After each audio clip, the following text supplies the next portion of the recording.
Hello and welcome back. Today we're going to be looking at another track to break down, and the track we're going to be looking at today is by Sammy Virji. Came out on last Friday, and it's the song I Guess We're Not the Same. Now originally I wasn't actually going to break this song down. When I heard it I thought it was quite simple, there wasn't a lot going on, but someone in the comments section of the previous Duskus video mentioned if I could make a breakdown of it, and after recreating it there's actually quite a lot of stuff to talk about. So if you do have any suggestions, make sure you put them in the comments below. As always, you can download the free sample pack in the description below, and that will be available in part 2 of this track analysis. And for our Patreon members, you can also get the extended version of this tutorial plus the extended sample pack in the description below too. So let's get into the track.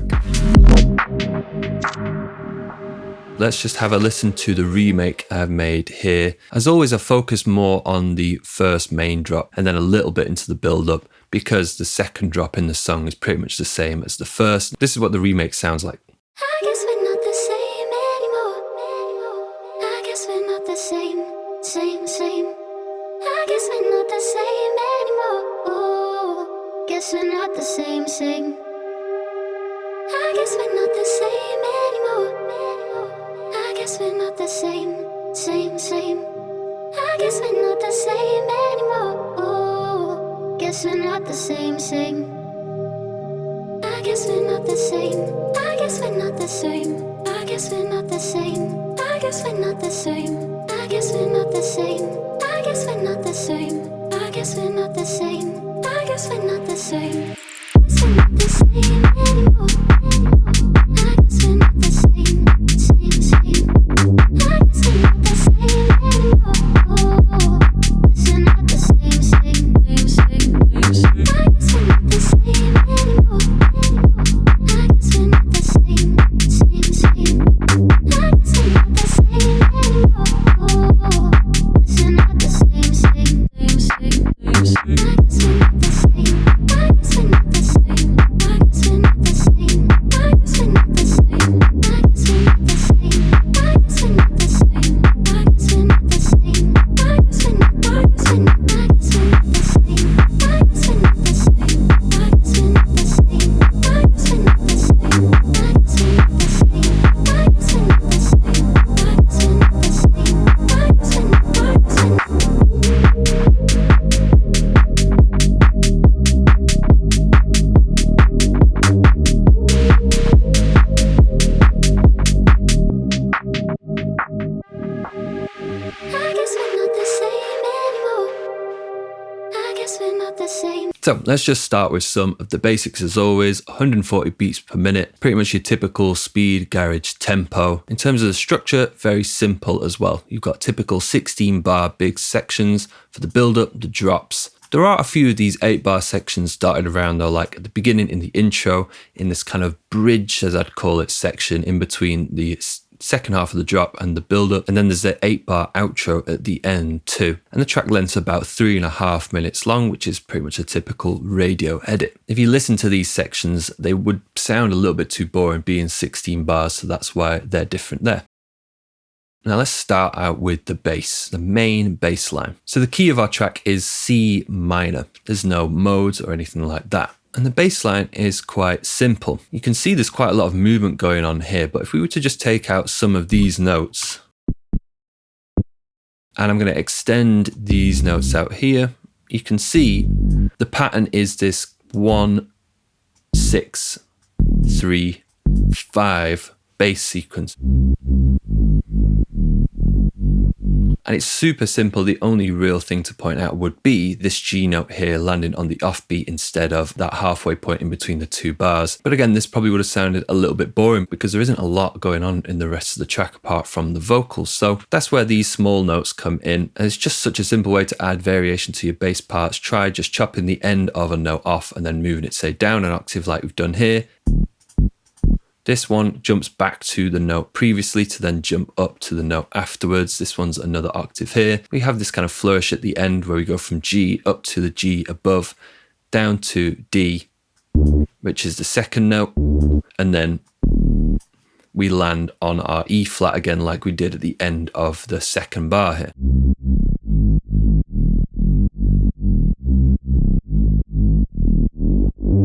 And that's pretty much it though for the bass. It doesn't really change, as I said, until you get into the second part of the drop here, where a few notes are extended out. The rhythm changes very, very slightly.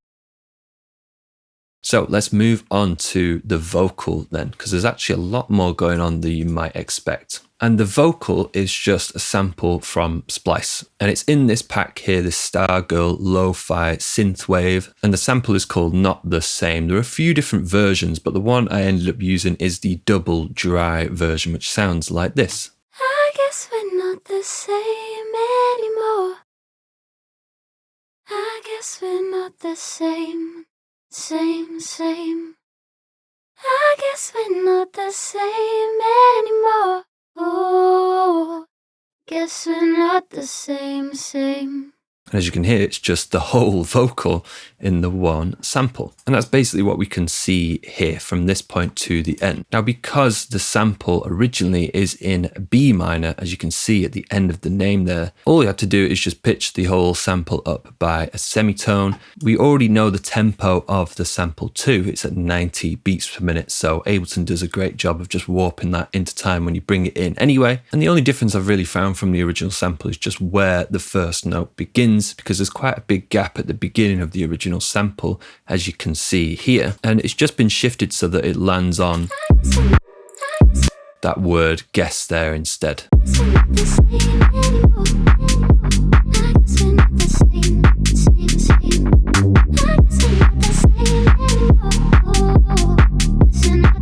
Now I remade that melody into a MIDI track, as you can see here. And analysing it, there's a lot of different notes within this scale. If we were to look at this in the minor pentatonic, you can see there are a few notes that are outside of the pentatonic. And this kind of makes sense because, for example, the D3 over here at the end, when you listen to the sequence, it sounds a little bit tense. It doesn't resolve very nicely at the end there.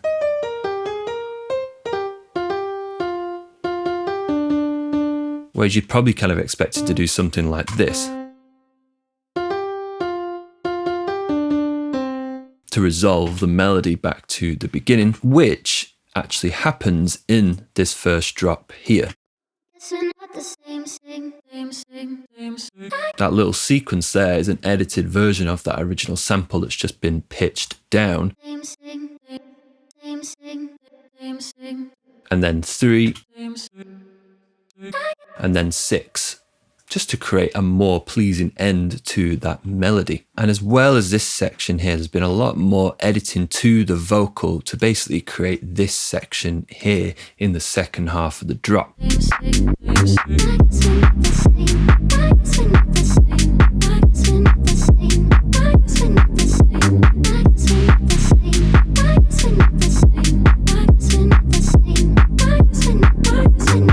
So obviously you can hear it's a little bit different to this original sequence. And you can see that these are all in different colors here. You've got the red and the orange sections, and these relate to the red section and the orange section from the original loop that's used in the first part of the drop.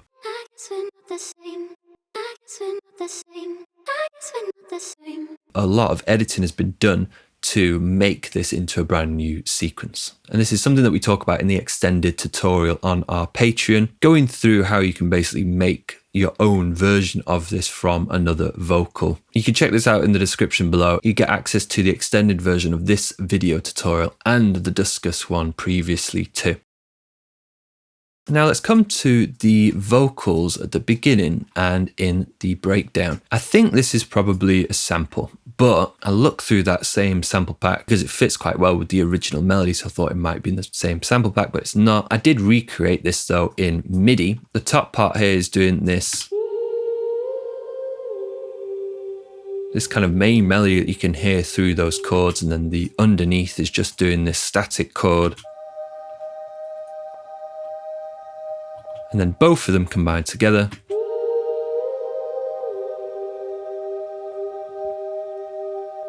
And the interesting thing about these chords is they slightly change what the key center of the track feels like in this section. And especially because this is the beginning of the song. I guess we're not the same anymore.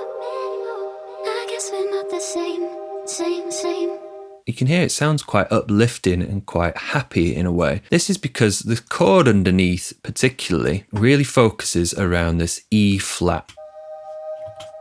And the E flat here, you can see it's the third note in our minor scale. C minor, 1, 2, 3. The third note in any minor scale is the start of our relative major scale. C minor and E flat major are relative keys, and it just means that they both share the same notes. If we look at the notes above as well, you'll see these go from B flat, which is the 7th note in our scale, to the root note, and then down to the G. And this G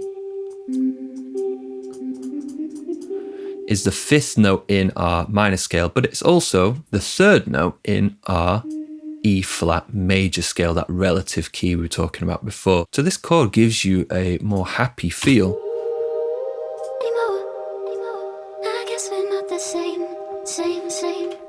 If we go to our bridge here where we've got the bass and these chords, it actually sounds like it could be in a major key as well. You've got E flat down here. So just something interesting to take in there, slight change in the tone when those chords are played. Now let's take a look at the drums. And one thing to point out with the drums is that I've got a sidechain trigger track here, just used for all the sidechain compression in the song, because there are sections where the kick drum stops playing, but the sidechain continues, like here, for example. But the drums in this song are very, very simple. Kick, clap, open hat. And we've got this kind of snare clap loop in the background that really lands on 4th 16th to 2nd 16th note here. All of those swung notes that we get within our drum beat. We've also got swing 1666 on here, so a fairly high swing value.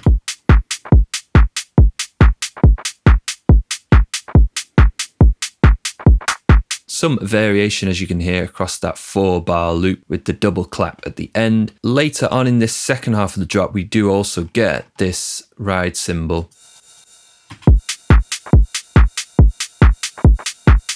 Really, really quiet in the mix, but it just adds this nice bright layer coming into that section. And then we've also got in the build-up this shaker loop, which to be honest could be being layered in during our drop as well, but it didn't sound like it was to me, so I've just kept it in this section here. Same goes for the build-up to the drop number 2, but we just have a clap as well. Not a lot to talk about in terms of the composition, quite a simple song. The vocals probably the most complex part, having those 2 different sections. Vocals and the bass line really carry this song.